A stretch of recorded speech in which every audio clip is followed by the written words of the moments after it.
हळदी समारंभ म्हटलं की आधी आठवतं ते हळदीचा रंग आणि लगेच दुसरं आठवतं ते म्हणजे ही झणझणीत चणा डाळीची भाजी। आणि खरी गोष्ट सांगू का, भाजी इतकी चविष्ट असते की लग्नात लोकांना वरवधूपेक्षा जास्त भाजीचंच प्रेम। तर दरवेळी लग्न तर होणार नाही, लग्न काय सारखी सारखी होत नाही, ही भाजी मात्र आपण सारखी सारखी बनवू शकतो। कशी बनवायची लगेच बघूया। सगळ्यात आधी चणा डाळ घ्यायची आहे, चांगल्या क्वालिटीची चणा डाळ घ्यायची आहे। चणा डाळ चांगल्या क्वालिटीची घेतली नाही तर लवकर शिजत नाही। 1 कप चणा डाळ घेतली आहे। चणा डाळ छान अशी निवडून घ्यायची आहे, खडे वगैरे असते, माती असते, सगळं काही व्यवस्थित काढून घ्यायचं आहे। एखाद दुसरी चणा डाळीमध्ये कधी कधी किडेसुद्धा लागलेले असतात, ती बाजूला काढून ठेवायची आहे। सगळ्यात आधी आपल्याला चणा डाळ भिजत ठेवायची आहे। भिजवण्याआधी सगळ्यात आधी धुवून घेऊया। 2 ग्लास पाणी घातलेलं आहे आणि पाणी घालून स्वच्छ अशी एकदम करकरीत कोरं पाणी निघेपर्यंत आपल्याला चोळून धुवायचे आहे। धम्मक पिवळसर डाळीमध्ये एवढी पावडर असते आपल्याला डोळ्यांनी दिसतसुद्धा नाही। धुवून घ्यायची स्वच्छ। धुवून घेतल्यानंतर आपण आता ती भिजायला ठेवणार आहोत। 2 ग्लास पाणी घालायचं आहे, 2 ग्लासभर पाणी घालायचं आहे आणि ही 3 ते 4 तासासाठी भिजत ठेवूया। डाळ जेवढी चांगली भिजणार तेवढी चांगली ती लवकर शिजणार। सकाळी डब्यासाठी जर बनवत आहात तर रात्रभर भिजत ठेवा, रात्रीची वेळ परफेक्ट आहे। चणा डाळ 3 ते 4 तास भिजवून घेतलेले आहे, बघू शकता। अशी तोडून बघते तर पटकन तुटली जाते। डाळ अगदी परफेक्ट भिजली आहे। चला सुरुवात करूया, भाजी कशी बनवायची ते बघूया। बरं, इथपर्यंत आला आहात बघत बघत व्हिडिओ, चॅनलला सबस्क्राईब करून ठेवा, म्हणजे येणाऱ्या सगळ्या व्हिडिओज तुमच्यापर्यंत लगेच पोहोचतील। सगळ्यात आधी तेल घेतलेलं आहे, 2 मोठे चमचे। तेल छान गरम झालं होतं, त्यामध्ये लगेच अर्धा चमचा जिरं टाकलेलं आहे। काही खडे मसाले टाकूया।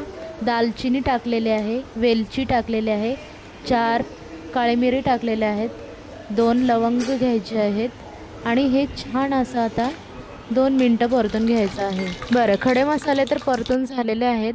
आता यामध्ये आपण थोडीशी झणझणीत टेस्ट आणूया, त्याकरिता आपण टाकत आहोत थोडीशी मिरची, थोडंसं अद्रक टाकायचं आहे। अद्रक आणि लसूण एकत्र कुटून घेतलेलं आहे आणि सोबत आपण थोडीशी कढीपत्त्याची पानं टाकणार आहोत आणि हे आता व्यवस्थित आपण मिक्स करून घेऊया। 2-3 मिनटं परतून घ्यायचं आहे। प्रमाण मी डिस्क्रिप्शनला देते, तुम्हाला एकदम परफेक्ट प्रमाणासहित जर रेसिपी बनवायची असेल तर डिस्क्रिप्शन नक्की चेक करत जा, तिथे डिटेलमध्ये तुम्हाला सगळ्या रेसिपीजचे प्रमाण दिले जाईल। आता सगळं साहित्य व्यवस्थित मिक्स करून झालेलं आहे। मोठ्या आकाराचा एक कांदा घ्यायचा आहे, आडवा कापून घ्यायचा आहे आणि तो आता छान असा गुलाबी रंग होईपर्यंत परतून घेऊया। बघा, कांद्याचा कलर छान असा चेंज झालेला आहे। यामध्ये काही मसाले घालूया। हळद घालायची आहे अर्धा चमचा, लाल तिखट घालायचं आहे 1 चमचा, लाल कश्मीरी पावडर घालायची आहे 1 चमचा, सोबतच आपल्याला घालायचं आहे धनेपूड आणि सोबतच आपण वापरतोय गरम मसाला। असे झणझणीत मसाले वापरायचे आहेत। जर लग्नपंक्तीमधली चणा डाळ किंवा कुठलीही भाजी तुम्ही बनवता, मसाल्यांचा वापर आवर्जून करायचा आहे। मसाल्यामध्ये कंजूसी करायची नाही, नाहीतर उद्या तुम्ही मलाच सांगाल ताई आम्ही भाजी तर बनवली पण ती चव काही आली नाही। तर इथे दिलेलं सगळं साहित्य परफेक्ट वापरायचं आहे, बाहेरील टेस्ट घरात आणायची असेल तर। चला तर मग, मसाले तर व्यवस्थित आपले परतून झालेले आहेत। आता डाळ आपली छान मसाल्यांवर परतून घेऊया। मसाल्याचं पूर्ण कोटिंग डाळीला चढलं पाहिजे। 2-3 मिनटं छान अशी डाळ परतून घ्यायची। डाळीला अगदी छान कलर चढला पाहिजे। यावर आता आपण झाकण ठेवूया। झाकण ठेवून 2-3 मिनटाची वाफ काढून घेऊया आणि गॅस एकदम लो ठेवायचा आहे जेव्हा आपण झाकण ठेवू तेव्हा। झाकण ठेवून आपली अगदी 2 मिनटं झालेली आहेत। आता ह्यामध्ये आपण पाणी घालणार आहोत। पाणी घालण्याच्या आधी आपण एकदा त्याला मिक्स करून घेऊया। कधीकधी भाजी बुडाला लागण्याची शक्यता असते, कारण त्यामध्ये आपण अजूनही पाणी घातलेलं नाही, म्हणून 1 मिनटं आपण मिक्स करून घ्यायचं आहे। बरं, रेसिपी तर चालूच राहणार। मला एक सांगा, तुम्ही लग्नपंक्तीमध्ये किंवा कुठल्याही समारंभामध्ये गेला असाल तर त्या समारंभामध्ये तुम्हाला कोणती भाजी सगळ्यात जास्त आवडायची ते जरा मला कमेंट बॉक्समध्ये लिहून पाठवा। तर आता आपण पाणी घालतोय, गरम पाणी घालायचं आहे। कधीही जर झणझणीत भाजी किंवा रस्सा भाजी, तेलाची तर्री वगैरे तुम्हाला पाहिजे असेल तर गरम पाण्याचा वापर करायचा आहे। हे मिक्स करून घेऊया। मिक्स करून झाल्यानंतर आपण त्यावर आता झाकण ठेवणार आहोत। झाकण ठेवून भाजी 10 ते 15 मिनटासाठी छान अशी शिजवून घेणार आहोत।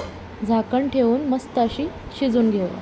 तर 10 ते 15 मिनटं झालेले आहेत. झाकण काढूया.